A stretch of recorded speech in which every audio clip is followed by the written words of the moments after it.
कार्यक्रम के पुण्यार्चक हैं निर्मला देवी सुगम चंद जी शाह, सूरत, गुजरात।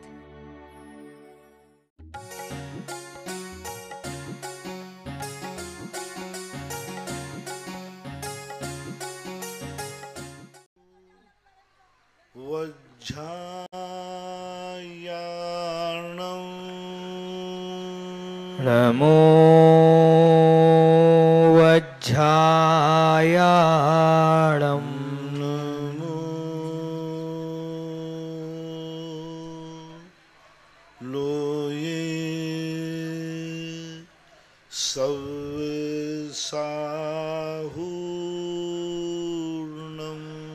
नमो लोये सव्साहूर्णम्। पंच परमेष्टि भगवान की जय हो। आचार्य श्री गुरुवर कुंद कुंद महाराज की जय हो। आचार्य श्री गुरुवर विद्यासागर महाराज की जय हो। परम पूज्य मुनिवर श्री 108 सुधा सागर जी महाराज की जय हो। खांडू कॉलोनी वांसवाड़ा से मनोज कोठारी, इनकी जिज्ञासा है। नमोस्तु महाराज श्री। महाराज श्री रानी चेलना के संबोधन से राजा श्रेणी को छायक सम्यक दर्शन हो गया, पर रानी चेलना को सम्यक दर्शन क्यों नहीं हुआ? कृपया समाधान करें। महारानी चेलना स्वयं सम्यक दृष्टि थी। सम्यक दर्शन के बल पर तो उसने अपने जीवन के संघर्षों पर विजय प्राप्त की। रही बात छायक सम्यक दर्शन की, तो छायक सम्यक दर्शन स्त्री पर्याय में नहीं होता है, ये उसकी मजबूरी थी।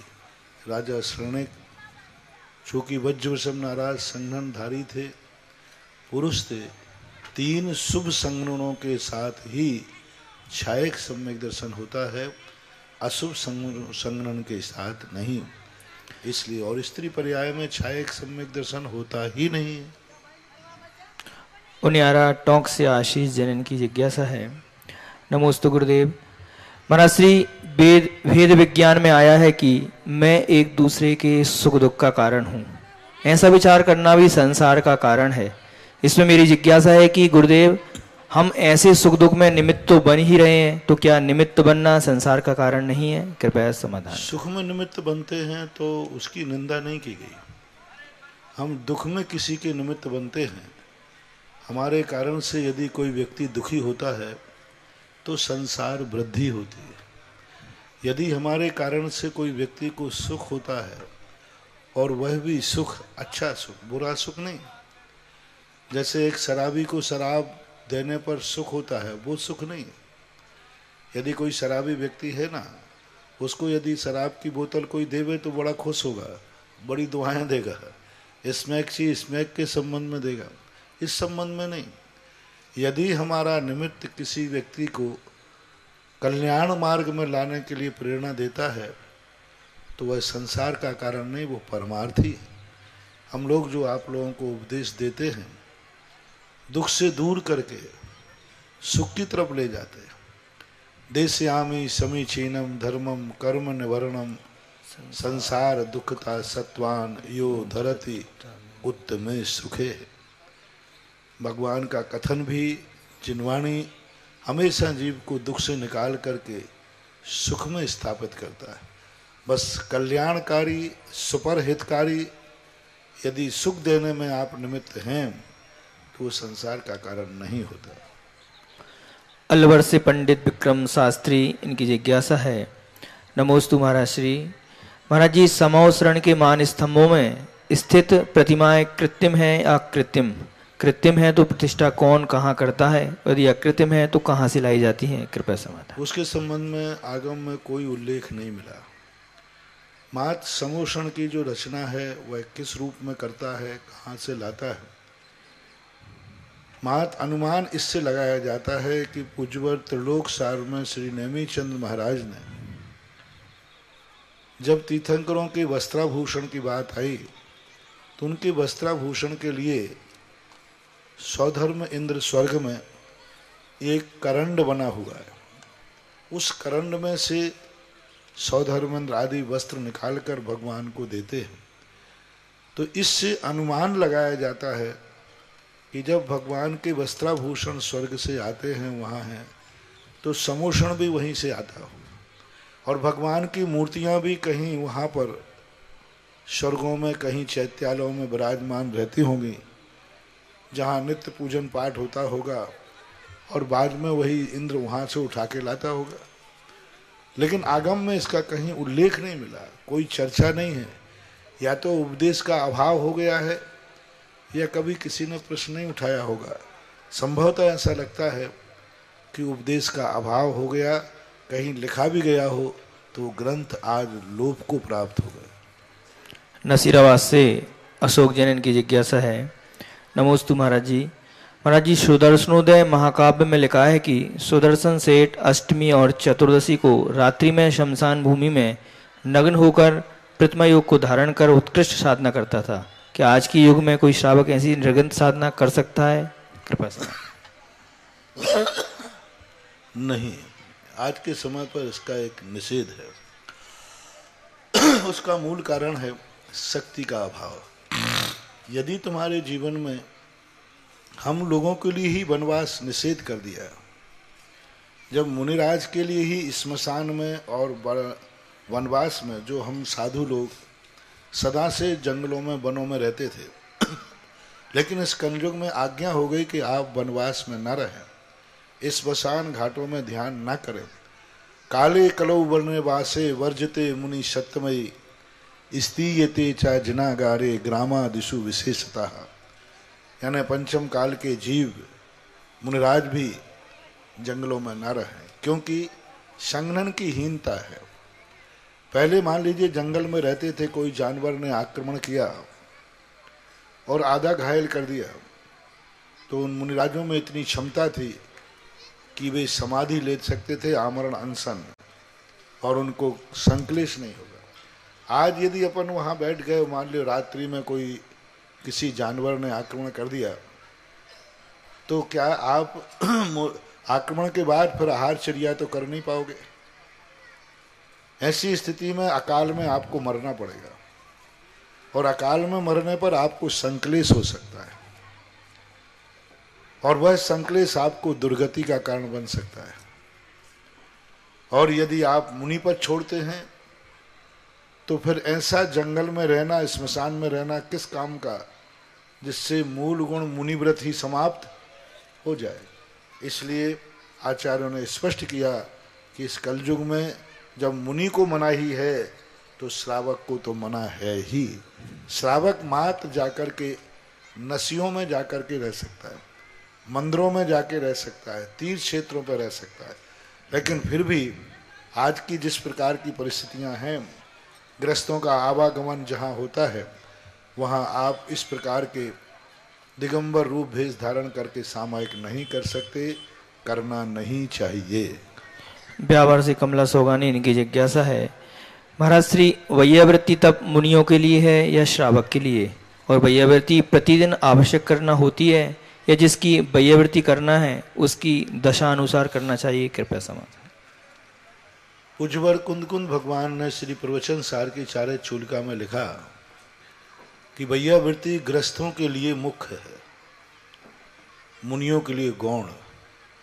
सर्वप्रथम ग्रस्त को ही वैयावृत्ति करना चाहिए, क्योंकि वह वैयावृत्ति को प्रवृत्ति आत्मक है। मुनिराज का अभाव नहीं है, लेकिन गौण है। जब विशेष रूप से कोई ऐसी व्याधि बाधा हो जहाँ श्रावक की वैयावृत्ति गौण हो गई हो, वहाँ मुनिराज को वैयावृत्ति करना चाहिए। दूसरी वैयावृत्ति, पहली वैयावृत्ति तो यही होती है कि विपत्ति का विपनोद करना, विपत्ति का अभाव करना, विपत्ति के दूर करना, इसका नाम वैयावृत्ति होता है। लेकिन एक जो सामान्य वैयावृत्ति होती है, वैयावृत्ति नहीं है। ये मुनिराज को किसी बहाने से एक स्पर्श करना, मुनिराज की वर्गणाएं अपने अंदर कैसे प्रवेश करें। अब मुनिराज को आप कब छू सकते हैं? हमेशा तो छू नहीं सकते। कैसे आप मुनिराज के पास 2 मिनट बैठ सकते हैं? तो एक बहाना बना लिया कि चलो इस बहाने से महाराज को 2 मिनट पैर दबा दिए। आपके इस दबाने से मुझे कोई सुकून नहीं मिलता, बल्कि आप लोग जो एकदम 50 सैकड़ों लोग आकर पैर दबाते हैं, अब बाद में हमारे पैर की क्या हालत होती है तो मैं ही जानता हूं। इस दबाने से कोई सुकून नहीं। एक साथ 50 लोग 100 लोग आकर के पैरों को दबाएंगे तो उसमें सुख नहीं मिलता, बल्कि लेकिन फिर भी इसको हम निषेध इसलिए नहीं करते, इस बहाने से आप हमने पूज्य गुरुदेव के सामने प्रश्न रखा था एक बार कि हम लोग भैयावृत्ति न कराएं तो क्या नुकसान। तो आचार्य सिंह ने कहा कि श्रावक तुम्हारे निकट कब बैठ पाएगा, कब छू पाएगा।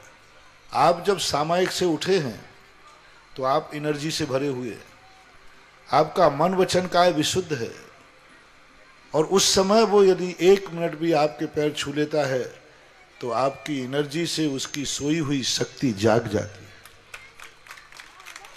अपना कुछ नहीं बिगड़ता, 10 मिनट पैर को यूं कर दिया, अपना कुछ नहीं बिगड़ता, महाराज का कुछ नहीं बिगड़ता, लेकिन उस 10 मिनट में श्रावक की बिगड़ी सुधर जाती है। ऐसी ऐसी उस समय एनर्जी प्राप्त हो जाती है श्रावक को कि वह शायद इतनी भक्ति से प्राप्त नहीं कर पाता जितना कि वह 2 मिनट में भगवान महाराज के पैर छुए और स्पंदन किया और चला गया। तो ये एक व्यवहारिक रूप से गुरु के गुण ग्रहण करने के लिए किया जाता है और एक विपत्ति दूर करने के लिए किया जाता है। दोनों प्रकार की भैयावृत्ति का वर्णन है। अभी मूलाचार के अंदर भी भैयावृत्ति नाम के तप में यही बात वहां पर उजागर हुई। विदिशा से अंजलि जैन इनकी जिज्ञासा है, महाराज श्री हमारे घर में शिखर जी की रज माटी रखी हुई है, हमें उसे घर में कहाँ रखना चाहिए, और यहाँ पर शीलोदय से क्षेत्र पर जो नंद्यावर्त में जो शिखर जी की माटी रखी जा रही है, तो क्या महाराज जी आगामी दिनों तक भी रखी जाएगी या आज तक ही रखने का था, कृपया समाधान। पहली बात तो आपको घरों में यह जो संवेद शिखर की आदि की माटी है यह घरों में नहीं रखना चाहिए। फिर भी यदि आपकी श्रद्धा है तो पूजा गृह में रखना, जहां पर तुम लोग खान पीन ना करो, जहां पर तुम और भी जूते चप्पल पहन के ना जाओ, जहां तक तो तुम्हारे गृहस्थिक लोग शुद्धि अशुद्धि में जाते हैं, ऐसा एक पूजा का स्थल हो जहां तुम्हारे शुद्धि पूर्वक जाते हो। उस पूजा के स्थल पर उसकी वंदना करने के लिए, नमस्कार करने के लिए यदि आप रखते हो तो फिर भी चल जाएगी। लेकिन जहां कहीं आकर के आप रखो तो क्योंकि यह माटी एक ऐसे वैराग्यपूर्ण संस्कार में है जो संसार से निवृत्ति दिलाती है। मात्र पूजा गृह में रखने की अनुमति है, अन्य स्थानों पर कदापि नहीं रखना चाहिए। मकान निर्माण आदि बनाते समय उसकी नींव में कदापि नहीं रखना। संवेद शिखर की माटी को आप मकान में नहीं रख सकते, घर के शिलान्यास करना वहां नहीं रख सकते, फैक्ट्री फार्म हाउस में नहीं रख सकते। ये तीर्थ क्षेत्र है और तीर्थ क्षेत्र में रखना अलग चीज है और गृहस्थ में रखना अलग चीज। और आगामी समय में महाराज श्री यहाँ शीलोदय क्षेत्र पर आगामी समय में आपकी यदि कमेटी की व्यवस्था बनती है तो रखने की व्यवस्था बनाई जा सकती है। संवेद शिखर की माटी को भी आप बाद में भी जब भी यहाँ शीलोदय आए, अब ये देखना है कि आप लोग अभी मेरे सामने ही आ रहे हैं कि मेरे बाद भी आते रहेंगे। यदि आप आते रहेंगे तो नियम से आपको ऐसी व्यवस्था, आपकी यदि भावना है तो कमेटी के द्वारा ऐसा नियम बनाया जा सकता है कि उस कुंड को इस ढंग से व्यवस्थित किया जाए कि बाद में भी लोग आए तो उसके स्थापित कर सकते हैं। उस कुंड के 2 भाग कर दिए जाएं, एक भाग को तो अभी बंद करना ही पड़ेगा, बरसात का समय आएगा, और एक भाग में वो रख सकते हैं। तीसरी बात, इससे भी महत्वपूर्ण घोषणा आज अभी अपन करने वाले हैं। तो दूसरी बात है, आपने प्रसंग किया कि अब आज सिद्ध भगवान की माटी अपन ने विराजमान कर ली और इस माटी से इस बुझे हुए दीपक को अपन ने प्रज्वलित किया। दीपक 2 प्रकार के होते हैं। एक दीपक प्रकाश के लिए किया जाता है और एक दीपक पूजा के लिए किया जाता है। प्रकाश के लिए जो किया जाता है वो दीपक मांगलिक नहीं होता।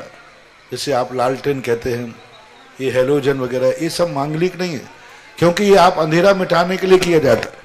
और एक दीपक पूजा के लिए जलाया जाता है, मंगल के लिए जलाया जाता है, हितकारी के लिए जलाया जाता है। तो जो तीर्थ क्षेत्र का आज दीप जला है, ये पूजा के लिए जला है, मंगल के लिए जला है।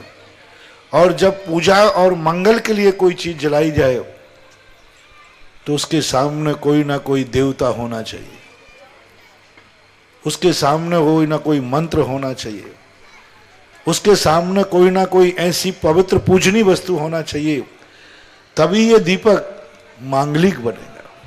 अभी एनर्जी देने वाला है, इसमें कोई संदेह नहीं है। एनर्जी तो चालू हो चुकी है, बहुत बड़ी तेजी से चालू हुई। पहला यंत्र ही जब मैंने रखा और पैसे पंच कलशों की स्थापना हुई, मेरे पैरों में इतनी जोर से झंझनाहट हुई जैसे कि कोई करंट प्रवाहमान हो रहा। आप लोग इस चीज को पकड़ नहीं पाते। जैसे नाड़ी जो है ये सभी की फड़कती है कि नहीं, लेकिन तुम नहीं पकड़ पाते कि ये बात की है कि पित्त की है, कब की है। ये कौन पकड़ेगा? वैद्य पकड़ लेता है। इसी प्रकार आप नहीं पकड़ पाते कि हाँ स्पंदन क्या हो रहा है। तुम समझ रहे हो कंकड़ चुभ गया होगा, तुम समझ गए हो झुंझुनी आ गई होगी, लेकिन मैं इसको पकड़ लेता हूं। जैसे ही अपन ने 5 कलश रखे, यंत्र की स्थापना की, तैसे ही इतनी तेजी के साथ जैसे चारों तरफ से एकदम करंट फेंका हो और मेरे पैरों को स्पंदन हुआ और पूरे शरीर में एक झुंझुनी आई। मैं समझ गया, मैंने कहा मैं सफल हो गया। उसी समय मैंने 9 बार कायोत्सर्ग करके, और इतना आनंद आया कि जो मैं अभी 3 दिन से महिमा गा रहा था, उसने संकेत दे दिया कि आपने जो किया है, जिस भावना से आपने माटी रखी है, वह कार्य चालू हो गया, स्पंदन चालू हो गया। जैसे आप लोगों का वो ग्लूकोज होती ना नसें, और खुल जाए तो एकदम, ऐसा ही इस तीर्थ क्षेत्र की चारों तरफ से रसायन खुल चुकी हैं और वो अपना काम शुरू कर दिया है। लेकिन अब ये चीज मंगल रूप बने, मांगलिक बने। अकेली माटी को बना देने से माटी कहेगी मैं किसकी पूजा करूं। ये माटी जब पवित्र हो जाएगी, दीप बन के जलेगी, तो ये खोजेगी कि मुझे मात्र अंधेरा मिटाने के लिए किया गया है या मुझे मंगल रूप बनाना है। तो ये माटी कहेगी मैं अब किसकी पूजा करूं, मैं किसकी आराधना करूं और किसके जीवन का मंगल करूं। तो अब तुरंत प्रक्रिया के तहत अभी पहली प्रक्रिया अपनी चालू हुई है। अब दूसरी क्रिया है कि ये माटी जब इस दीप को इसको प्रज्वलित करे तो ये सारा का सारा क्षेत्र पूजनी बन जाए और पूजा की थाली के लिए वो तैयार हो जाए। इसके लिए अपन को अब मंदिर का शिलान्यास करना ही पड़ेगा। अभी तक तो टल सकता था, लेकिन अब दीप जल गया है तो ये आरती तो उतरेगी। दीप जल गया है तो पूजा तो होगी, और तभी आकर के ये मांगलिक होगा, तभी ये सारे जगत के लिए शुभकारी होगा कि ये क्षेत्र पे अब आज के बाद जो व्यक्ति यहां आएगा वो कुछ ना कुछ अपने अनिष्ट का निवारण और इष्ट की सिद्धि जरूर पाएगा। अभी जब तक आपके लिए मेरा कहना है, जब तक आपका मंदिर का निर्माण नहीं हुआ, प्राचीन मंदिर मूर्तियां तो है ही, हर व्यक्ति जो यहां आए, बूंदी वालों से मेरा कहना है, बहुत बड़ी शक्ति की शुरुआत हो गई। आपको जब भी कोई संकट आवे, जब आपका कोई दिमाग काम नहीं करे, कुछ भी समर्थ नहीं हो, तो आप यहां जहां पर सम्मेद शिखर की माटी रखिए, मात्र आप वहां 9 बार नमोकार मंत्र कर पढ़ के चले जाइए, फिर इसका चमत्कार देखिए। कुछ नहीं करना। इस 9 बार नमोकार मंत्र ने ही ज्ञानोदय तीर्थ क्षेत्र बनाया था। इस 9 बार नमोकार मंत्र ने ही आज बांसवाड़ा के अंदर बहुत बड़ी शक्ति प्रदान की। आज लोग वहां पर वीरोदय तीर्थ क्षेत्र में शाम को अब वहां जाकर के सैकड़ों लोग जाते, कुछ नहीं करते, 9 बार नमोकार मंत्र पढ़ के आ जाते। किसी का ध्यान रखता है तो पूरी माला फेर लेता है, कोई ध्यान रखता है तो भक्तांबर पाठ पढ़ लेता है, और उनको इतनी अप्रत्याशित उपलब्धि हो रही। आप लोगों के लिए भी मेरा कहना है कि अब शीलोदय तीर्थ क्षेत्र में जब आओ, भगवान के दर्शन करने के बाद आप मात्र उस नंदियावर्त के पास 9 बार नमोकार मंत्र पढ़ना, मैं ज्यादा महिमा गा नहीं पाऊंगा, तुम खुद कल महिमा गाओगे और तुम खुद कहोगे कि हमारे लिए उपलब्धि हुई। लेकिन अब अपन को पूजा की थाली बनाना है, तो मंदिर का शिलान्यास तो अब होना ही है। जब सिद्ध क्षेत्र बन गया तो सिद्ध भगवान को भी तो बुलाना तो पड़ेगा। तो अब उसकी तारीख जो सभी पंडितों से और खोज कर कहा, 16 तारीख को यहां महातीर्थ क्षेत्र का शिलान्यास होगा। और महातीर्थ क्षेत्र का शिलान्यास, महामंदिर का शिलान्यास, बहुत बड़ी त्रिकाल चौबीसी का शिलान्यास 16 तारीख के दिन त्रिकाल चौबीसी के जो भी अभी नाम आ गए हैं, और जब तक और 24 हो जाए तो पूरी 24 का कर देंगे। नहीं तो जिनके पुण्य होंगे वो मेरे सामने करा लेंगे, और नहीं होंगे तो बाद में करते रहना। तो अब जो अपने आप में चर्चाएं कर रहे हैं, ये 16 तारीख के पहले पुण्य ले लें, और ये पुण्य आपके जीवन में होगा कि उस समय हमारा शिलान्यास हुआ था जिस समय साधु भी थे और नए तीर्थ की स्थापना हुई थी। इसलिए 16 तारीख को, और उसके साथ अब पूजनीय स्थिति बना रहा हूं मैं कि अपने पांच मिनट का समय ले रहा हूं जिज्ञासुओं से, बहुत बड़ा रहस्य आपको बता रहा हूं। 5 परमेष्टि एक ऐसे परमेष्टि हैं जिनमें संसार के समस्त ज्योतिष समाहित होता है, संसार का पूरा ज्योतिष। मैं ज्योतिष को कभी नकारता नहीं हूं, लेकिन मैं कोई शनि आदि इन ग्रहों की, आकाश में तारों की पूजा नहीं कराता। सारे संसार का रिमोट कंट्रोलर है पंच परमेष्टि। सिद्ध भगवान सूर्य और मंगल के महादशा को संभालते हैं। जब किसी को सूर्य और मंगल की महादशा ज्योतिष में आ जाती है, महादशा बता देते हैं, आपको कुछ नहीं करना, ओम नमः सिद्धेभ्य, नमो सिद्धाणम। जैसे ही तुम्हारे यहां शुक्र और चंद्र की महादशा किसी को होती है, जैसे मांगलिक होता ना, मांगलिक बोलते हैं आपको, किसी कन्या को मांगलिक बोल, वो कुछ नहीं करें, नमो सिद्धाणम का जाप करें, सारे मंगल उसके अपने आप टल जाएंगे, क्योंकि सिद्ध भगवान मंगल के स्वामी होते हैं।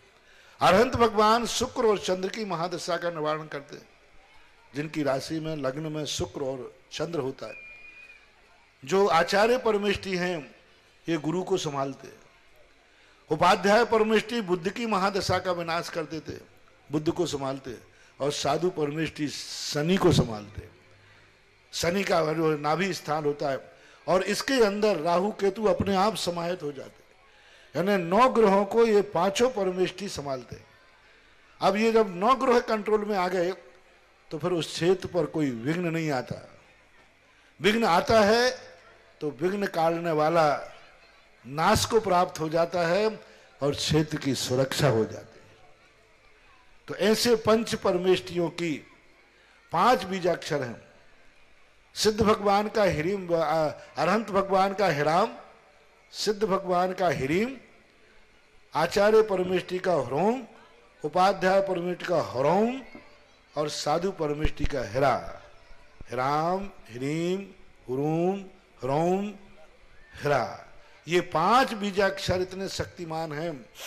इनके साथ में यदि हम 5 परमेष्टि का स्मरण करते हैं और इनकी स्थापना करते हैं तो वह स्थिति एक बहुत विशेष बनती है। तो ऐसी स्थिति को लेकर के 5 बीजाक्षर की दिखा दें। बीजाक्षर 5 मेरा मन है कि 16 तारीख को जब शिलान्यास हो, ये 5 बीजाक्षर की शिलाएं 108 सेट विराजमान होना चाहिए, यानी 108 व्यक्ति ये 5 शिला, एक व्यक्ति 5 शिला स्थापित करे, एक परिवार 5 शिला स्थापित करे, पूरे परिवार मिलकर के 5 शिला, यानी एक परिवार एक व्यक्ति इन 5 शिलाओं की स्थापना करे। 4 ही क्यों, 5 ले लो ना, 1 2 ये 5 शिलाएं, यदि ये 5 शिलाएं यहां, और इनकी संख्या एक सेट की यानी 108, और 108 पंचे कितना हो गया, 540 शिलाएं हो जाएंगी। यानी 108 व्यक्ति सामने आ जाओ जो इस मंदिर के शिलान्यास में ये 108 शिलाएं स्थापित करेंगे। जब ये जो एनर्जी इसकी बाहर निकलेगी पांचों परमेष्टि की, तो जो विराजमान करेगा उनके जीवन में कभी 9 ग्रहों की कोई, जो कहते हैं ना हमारे ऊपर फलाना ग्रह है, शनि ग्रह है, ये है वो है, उनको ग्रह कुछ भी बिगाड़ने में समर्थ नहीं होंगे। उनके कर्मों की, कहते ग्रह तो कुछ बिगाड़ते ही नहीं है, लेकिन उनके अशुभ कर्मों की उदीर्णा रुक जाएगी। तीसरी बात है, अब इसको रख दे। अब मेरा कहना है कि इसकी जितनी दीवारें चुनी जाए, हर दीवार में सिद्ध भगवान की स्थापना हो, सिद्ध भगवान का बीजाक्षर हो। सिद्ध भगवान तो वेदी पर हैं अनंत, इनका बीजाक्षर ह्रीम शिला। अभी सांगा नारेली के अंदर हर मंदिर के अंदर 1008 शिलाएं स्थापित की गई हैं लोगों की, और एक व्यक्ति एक शिला करे, ऐसी 1008 शिलाएं ह्रीम बीजाक्षर की इस तीर्थ क्षेत्र की स्थापना पर होना चाहिए। बहुत बड़ी बात है। शिलान्यास कोई ऐसा नहीं है कि कोई कॉलोनी के मंदिर का शिलान्यास कर रहे हो। एक महातीर्थ क्षेत्र यदि बनाना है और महाक्षेत्र के रूप में, तो 1008 तो ह्रीम शिलाएं और 108 पंचशिलाएं ये स्थापित 16 तारीख को, और इनकी स्थापना 16 तक ही नहीं, जब तक ये तीर्थ क्षेत्र का पंचकल्याणक और कलशारोहण नहीं होगा तब तक ये शिलाओं की स्थापना होती रहेगी। यानी दीवार नींव भर गई, दीवार 5 फुट की उठ गई, उस दिन यदि आप आए तो वहीं पर आप एक शिला रख दीजिए। आपकी दीवार 10 फुट उठ गई, उस दिन आप आए तो वहीं पर वो शिला आप रख दीजिए। यानी पूरी दीवार, छत, शिखर, कलशारोहण तक आप ये शिलाएं रख सकते हैं, पर पूरी शिलाएं कम से कम देखो, अपन ने नंदियावर्त में 1008 कलशों की स्थापना की बात की थी, और आज 3000 कलशों की स्वीकृति कमेटी की बात। 1008 सोचे थे अपन ने कम से कम, और 3000 तक पहुंच गए। इसी प्रकार 1008 कम से कम मेरी भावना है कि ह्रीम शिलाएं इस मंदिर की शिखर तक 1008 स्थापित होना चाहिए। यानी ह्रीम बीजाक्षर जब उस मंदिर में 1008 होंगे, फिर उस मंदिर की एनर्जी देखना, उस मंदिर की भक्ति देखना। ये तीर्थ क्षेत्रों में मूर्तियों में चमत्कार अतिशय ऐसे नहीं आ जाते। ये मंदिर, ये तीर्थ क्षेत्र, मैंने कहा ना, ये तीर्थ क्षेत्र एक दिन इतना अतिशयकारी बनेगा कि सारे विश्व को एक दिन माथा टेकने यहां आना पड़ेगा। मैं तो किसी को बुलाता तो हूं नहीं, बस शोरूम इतना मजबूत खोलता हूं कि तुम बिना बुलाए भी तुम्हें आना ही पड़ेगा। यहां ऐसी उपलब्धियां होंगी, ऐसे संकट मोचक होंगे, ऐसी रिद्धि समृद्धि प्राप्त होगी कि तुम तो मेरे बिना कहे दौड़े चले आओगे। देखो अभी कितने क्षेत्र, सुखोदय तीर्थ क्षेत्र इससे ज्यादा उजड़ा हुआ एक सूत्रा गांव है।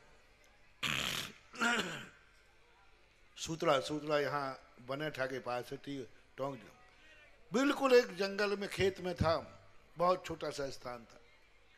आज वो सुखोदय तीर्थ क्षेत्र अपने आप में लोगों को बुला नहीं रहा है, लोग वहां पहुंच रहे हैं।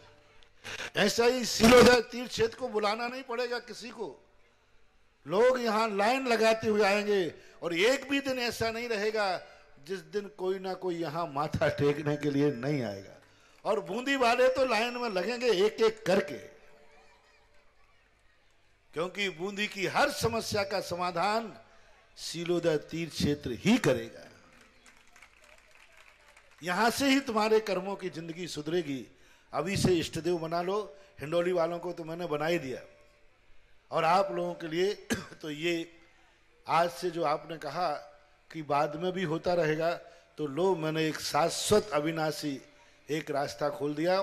जब चाहे तुम, यदि तुम सबसे बेटर है कि 16 तारीख के पहले आप लोग इन पंचशिलाओं को और ह्रीम शिला को स्थापित करने के लिए अपनी बुकिंग करा लें, क्योंकि अभी पहला आइटम हुआ जो आपने सम्मेद शिखर की माटी हुई। अभी तो आपने पूजा की सामग्री तैयार की है। ये शिलाएं पूज्य हैं, पूजा नहीं है, पूजनी तैयार है।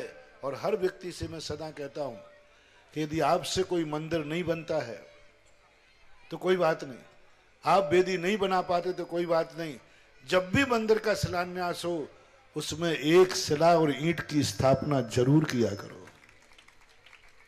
ये सोने और चांदी की पन्नी की ईंटें जो बनाई जाती ना, इसका और कोई रीजन नहीं है। यही रीजन है कि हम पूरा मंदिर तो नहीं बना सकते हैं, लेकिन इस मंदिर में एक ईंट तो लगा ही सकते हैं। इसलिए जो बिल्कुल गरीब लोग हैं, जिनको मंदिर बनाना मिला नहीं या बना नहीं पा रहे हैं, वे कम से कम इन 1008 शिला और 108 शिलाओं में अपना नाम लिखाकर उसमें एक शिला रखवाएं। मुझे विश्वास है आज तुम शिला रखने लायक हो, शायद यही शिला तुम्हें एक दिन मंदिर बनाने लायक बना दे। इसलिए जिसे आप ईंट कहते हैं, ईंट कहो शिला कहो, हमारे शास्त्रों में ईंट नाम नहीं आता, हमारे शास्त्रों में शिला नाम आता है। तो जो हीरीम शिला है, ये जो वो मध्यम वर्ग वाले जो कभी भी मंदिर बनाने की स्थिति में सोच भी नहीं पा रहे हैं, वे अपना बीज बोना शुरू करें हीरीम शिला को, और जो बीच के लोग हैं वे पंचशिलाएं स्थापित करें। और एक बहुत बड़ा कार्य आपको दिया 16 तारीख को, जितने ज्यादा हो तो वो अच्छा है, बाद में तुम्हारी मर्जी है। महानुभाव परम पूज्य गुरुदेव के आशीर्वाद से जो शिलोदय तीर्थ क्षेत्र का भव्य निर्माण यहाँ पर हो रहा है, जिसमें जो भी अपने परिवार की तरफ से पंच परमेश्वरियों की पंचशिलाएं विराजमान करना चाहते हैं, उसकी राशि 21,000 रुपये रखी गई है। पंचशिला आप उसमें विराजमान करोगे जो पंच परमेश्वर की प्रतीक है। साथ ही जो इस प्रकार की भावना रखते हैं, उससे भी जो गुरुदेव ने भी बताया जघन्य श्रेणी में है, वो अपने परिवार की तरफ से यदि रीम शिला स्थापित करना चाहते हैं तो उसकी राशि 5100 रुपये है। इसके माध्यम से आप जो 16 तारीख को यहाँ पर भव्य शिलान्यास का कार्यक्रम हो रहा है, उसमें अपना योगदान दे सकते हैं। इसके पश्चात भी जब भी आप यहाँ पर पधारे, तब अपने परिवार की तरफ से यहाँ पर शिला स्थापित करके पुण्यार्जन का सौभाग्य प्राप्त कर सकते हैं। जिज्ञासा के लिए ये हीरीम शिला एक एंटीना का काम भी करेगा। जैसे सारी आवाजें जाती हैं, लेकिन पकड़ता कौन है? टावर, या तुम्हारे यहाँ जो डिस्क आदि लगी रहती है। इसी प्रकार यह शिला जो तुम्हारी इस क्षेत्र पर रखी रहेगी, कभी तुम यहाँ नहीं आ पाए और आप जंगल में जाकर के आपका एक्सीडेंट हो गया, आप परेशान हो गए, आप अस्पताल में भर्ती हैं, मंदिर आ नहीं सकते, एकदम हार्ट अटैक हो गया और आने की स्थिति भी नहीं है तुम्हारी, आप वहीं बैठ करके भी स्मरण करेंगे कि हे भगवान, मैं वही आदमी हूं जिसने हीरीम शिला स्थापित की थी। तुरंत वो एनर्जी हीरीम पे जाएगी और हीरीम डायरेक्ट तुम्हारे पास भेज देगी। जैसे आप मोबाइल में करते ना नंबर, ये कोई साधारण चीजें नहीं विराजमान कर रहा हूं। आप जैसे मोबाइल में जैसे आप नंबर को मिलाते हैं, तैसे ही अंतर में जाने वाली जो वर्गणाएं हैं वे आपके पास खिंच आती। ऐसे ये हीरीम बीजाक्षर जो आपने स्थापित किया, आप जंगल में बैठ करके वहां विपत्ति में पड़े हैं और एकदम यहाँ पर शिलोर वाले भगवान को याद करेंगे तो भगवान कहेगा मैं अपनी शक्ति किसके माध्यम से भेजूं, मैं अपनी एनर्जी किस माध्यम से तेरे पास भेजूं। तुरंत तुम्हारा हीरीम वहां से आवाज करेगा कि भगवान मैं बैठा हूं, उसकी डिस्क है, आप यहां भेजिए और मैं डायरेक्ट वहां भेजूंगा। ये हीरीम का मैंने ज्ञानोदय तीर्थ क्षेत्र में इसका पूरा 2 दिन तक प्रवचन दिया था कि ये बीजाक्षर स्थापित क्यों किए जाते हैं शिलान्यासकर्ता के द्वारा। इसका रीजन क्या है? ये एक प्रकार से आपकी डिस्क हैं। अब जिसके यहाँ डिस्क होगा वो कवर करेगा और नहीं होगा तो ये उस समय काम आएगी आपकी हीरीम शिला, जब आप ऐसे संकट में पड़े होंगे कि भगवान तक पहुंच नहीं पाएंगे, तो उस समय हीरीम भगवान की शक्ति आप तक भेजकर आपकी जिंदगी की सुरक्षा करेगा। गुरुदेव, मूल नायक भगवान का मंदिर बनाने वाले पुण्यार्जक परिवार को तो पुण्य का अर्जन होगा, तो क्या जो उसमें ये रीम शिला भी विराजमान करेंगे उनको भी कुछ पुण्य? मैंने पहले ही कह दिया कि एक ईंट भी लगाया तो कम से कम उसमें अंश तो आपका हो गया। आप कम से कम इसके भागीदार तो हो गए कि इस मंदिर में मेरी भी एक शिला रखी है, और वो भी पहले शिला खाली रखी जाती थी, अब मैंने उसको हीरीम शिला के रूप में परिवर्तित किया जो बीजाक्षर के सहित हो गया। जिज्ञासा के लिए तनसुख जी बालावत, इनके पश्चात तैयार रहेंगे मुक्ता जी जैन, जिन्होंने परम संरक्षक 5 कलश की राशि के माध्यम से सिलोदय से तीर्थ क्षेत्र में बनने का सौभाग्य प्राप्त किया है। पधारेंगे अपने पूरे परिवार के साथ विमल कुमार जी पटवारी, ऋषभ कुमार जी, लोकेश कुमार जी, अनार भाई, रतन भाई, सोना, प्रीति, नेहा, यासी, भवी, पल्लवी, समस्त बरमुंडा परिवार, सोरण वाले, गुरु नानक कॉलोनी, बूंदी वाले श्रेष्ठी परिवार पधारेंगे। इन्होंने सिलोदय से तीर्थ क्षेत्र पर 5 कलश की राशि के माध्यम से परम संरक्षक बनने का सौभाग्य प्राप्त किया है। अपने पूरे परिवार के साथ पधारेंगे और गुरुदेव के श्री चरणों में नमोस्तु निवेदन करेंगे और आशीर्वाद प्राप्त करेंगे। पधारेंगे पूरे परिवार के साथ साथ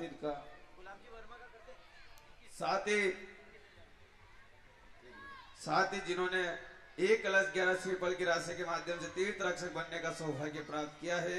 श्रीमान पदम कुमार जी, अमोल कुमार जी, बोरखंडिया, बड़ा नया गांव वाले, बूंदी वाले अपने स्थान पर खड़े होकर के गुरुदेव से आशीष ग्रहण करेंगे।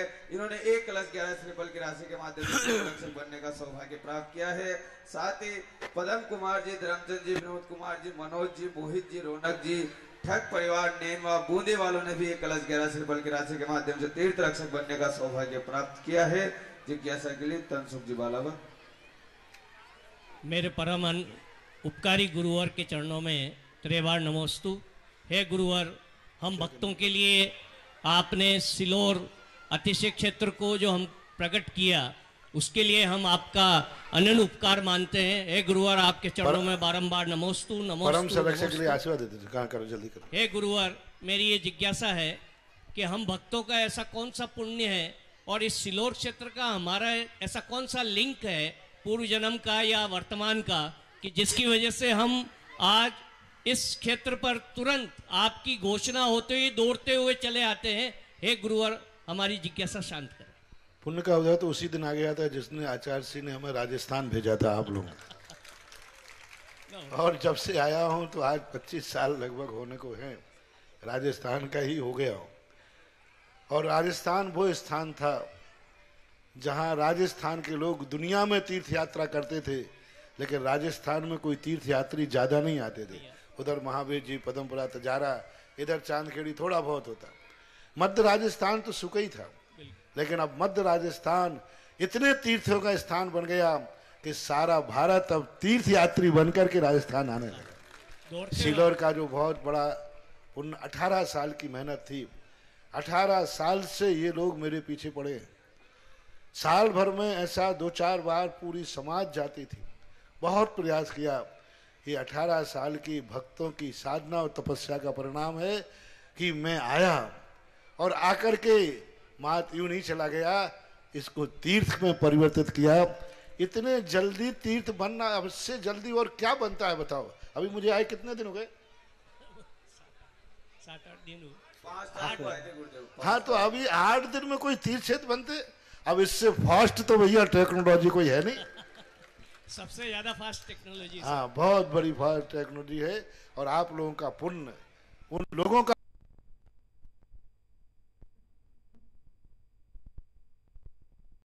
से शशांक जैन की जिज्ञासा है। नमोस्तु महाराज श्री। महाराज श्री, गांव के जन्मभूमि के मंदिर में लोग दान देने से संकोच करते हैं, ऐसा क्यों, जबकि आप प्राथमिकता उसी मंदिर को ज्यादा देते हैं? कृपया समाधान।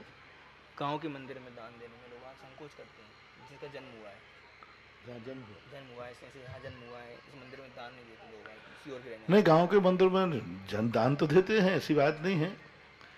अब वही बात, ये एक बात है कि उसका उपयोग था। मैंने देखा, दान देने वाला व्यक्ति ये देखता है कि मेरे द्वारा जो दान दिया जाएगा उसका कितना लोग उपयोग करेंगे,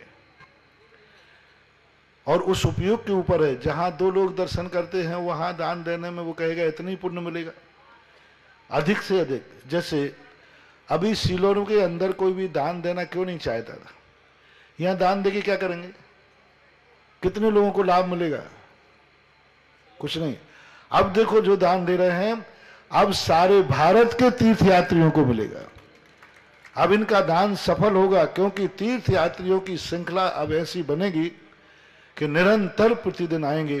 तो हमेशा दान देने वाला व्यक्ति ये सोचता है, मेरे दान के द्वारा बनाई हुई वस्तु का कितने लोग लाभ ले पाएंगे, कितना उपयोग कर पाएंगे, और जितना ज्यादा उपयोग करेंगे उतना ही ज्यादा उनको लाभ है। इसलिए व्यक्ति जी इनके पश्चात तैयार रहेंगे प्रमोद जी सावला अलोद।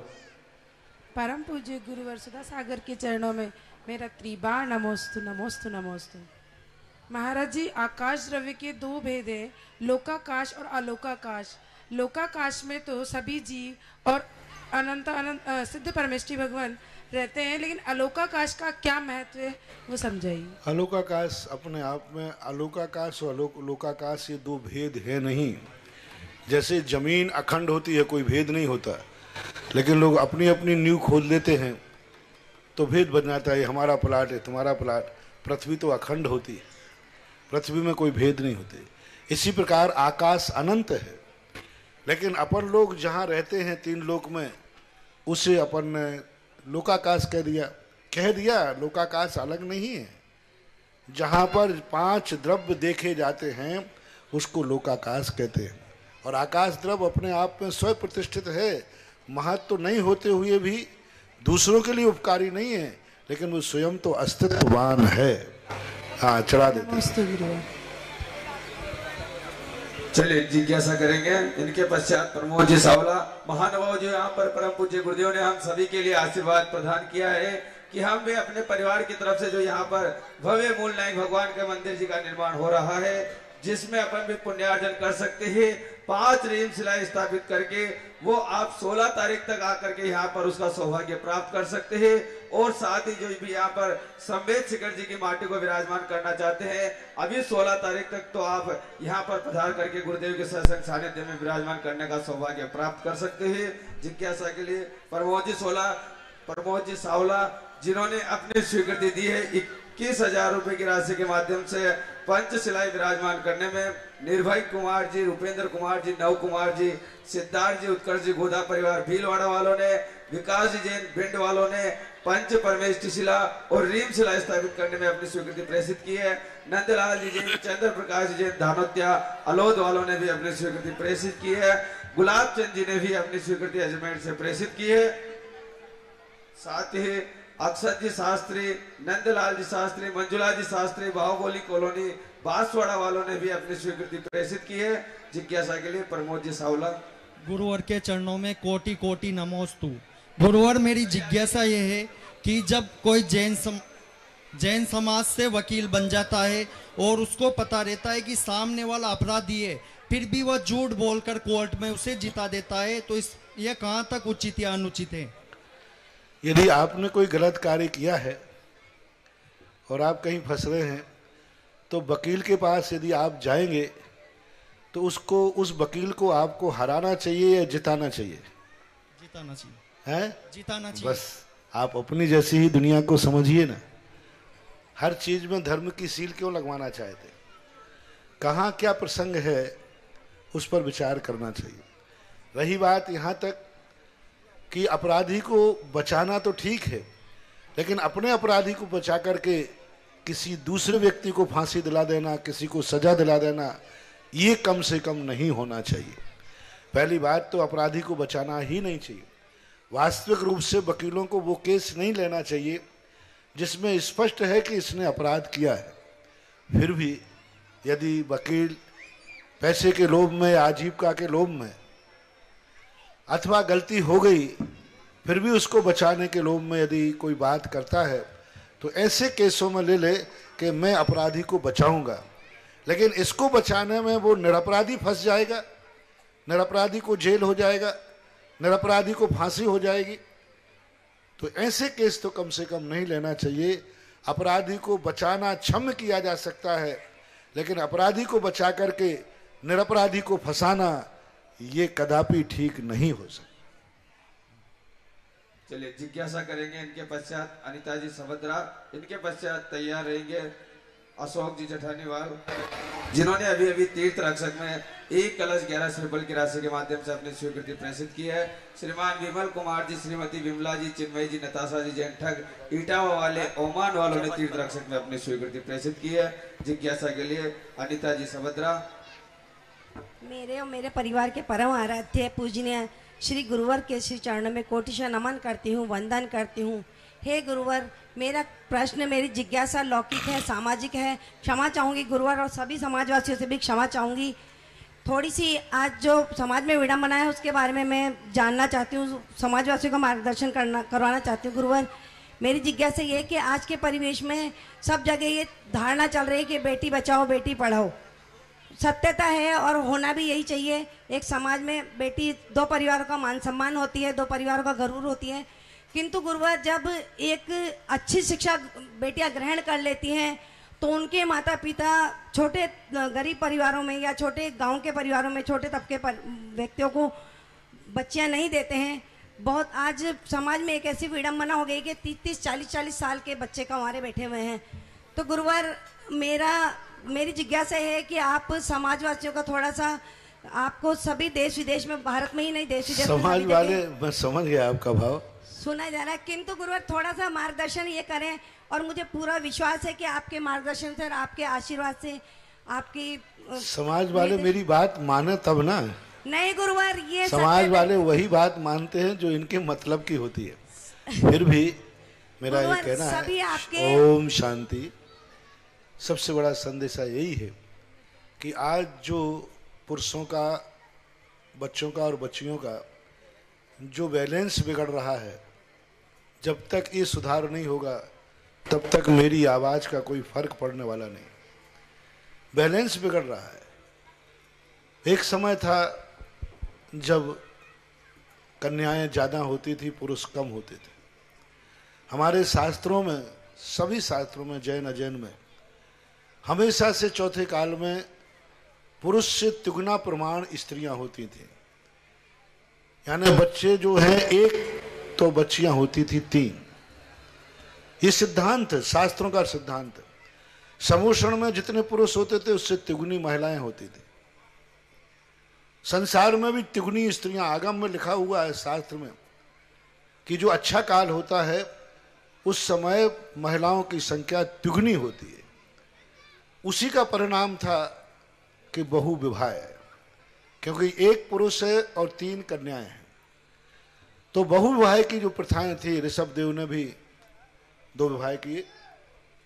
राजा महाराजा बहु विवाह करते थे क्योंकि कन्याओं की संख्या ज्यादा थी।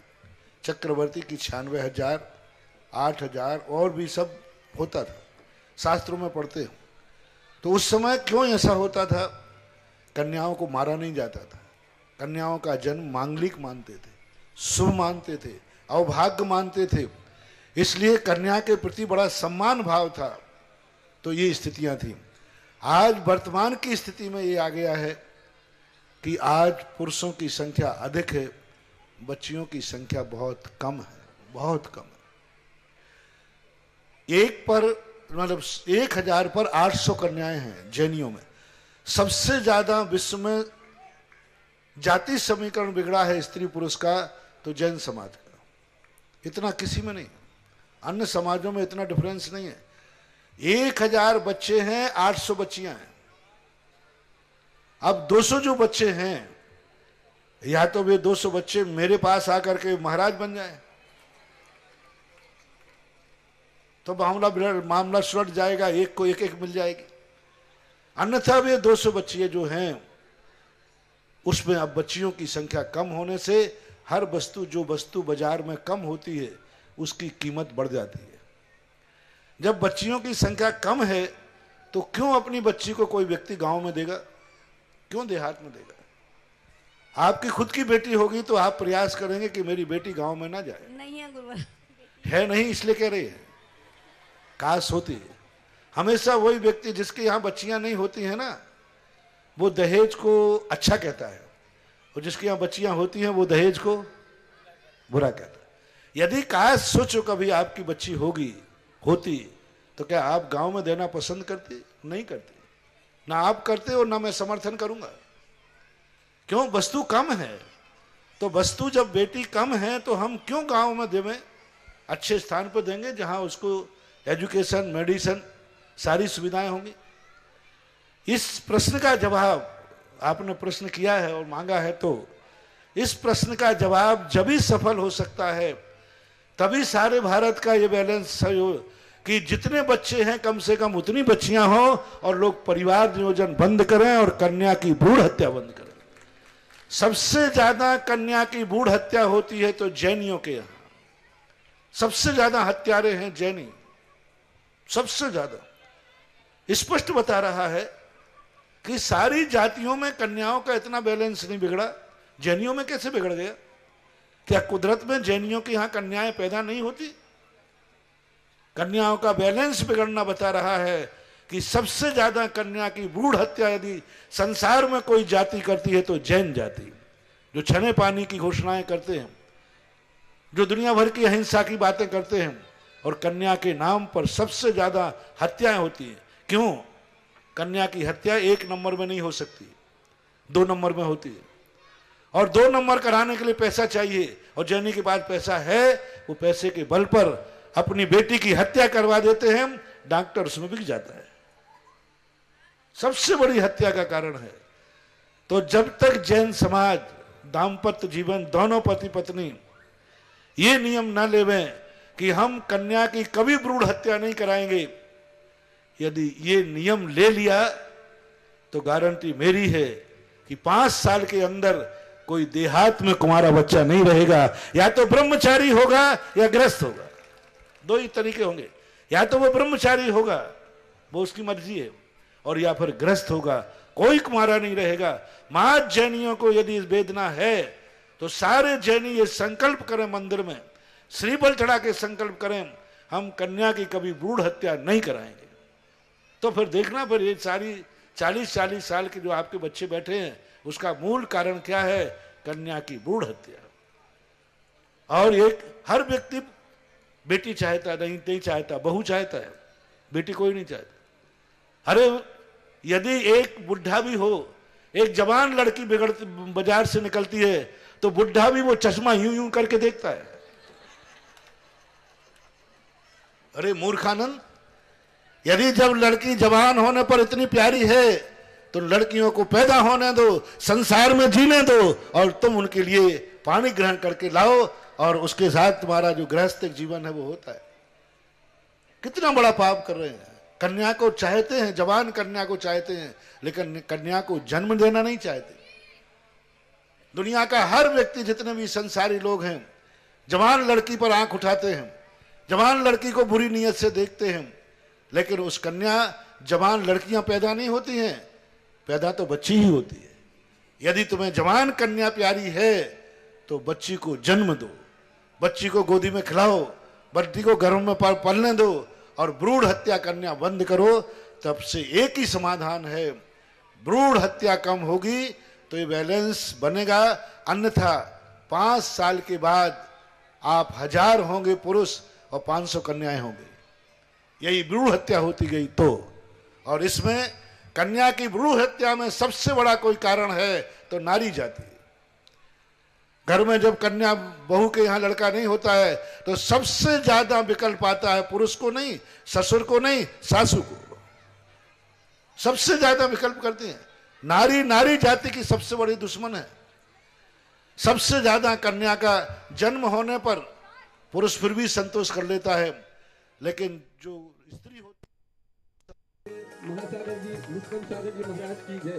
तिलक देव सागर गंभीर सागर जी महाराज की मांगलिक शिला सुंदर स्वस्तिक पर स्थापित होने जा रही है।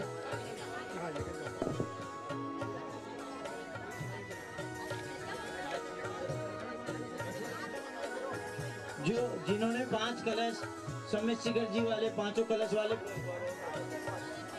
जिन 5 पुण्यशाली परिवारों ने आज कलश ताप लगाने का सौभाग्य प्राप्त किया, वो कलश लेके यहाँ पहुंच जाए, जल्दी आ जाए तो।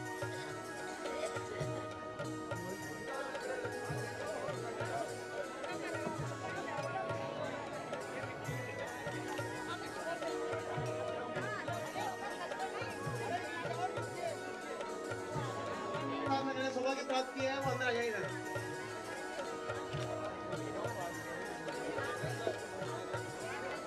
पांचों कलश के पुण्यार्जक परिवार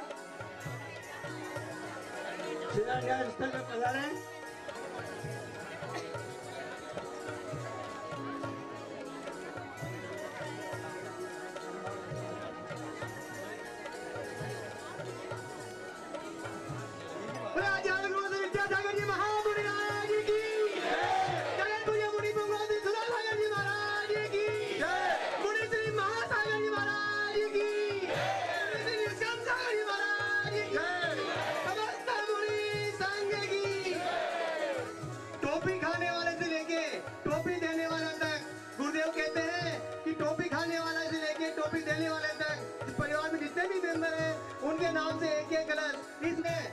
सभी एक कलश इस पार्टी में स्थापना करेंगे।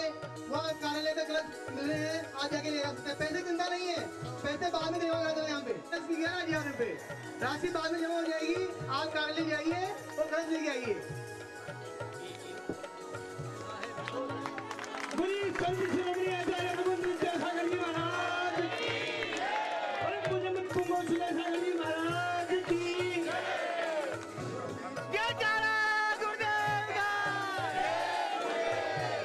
स्थापित की जा रही है पहला पर्वत की माटी, गिरनार की माटी, पावापुरी की माटी। उपस्थित सभी महानुभावों से इस जगह पर सम्मेद शिखर जी की माटी को स्थापित करें।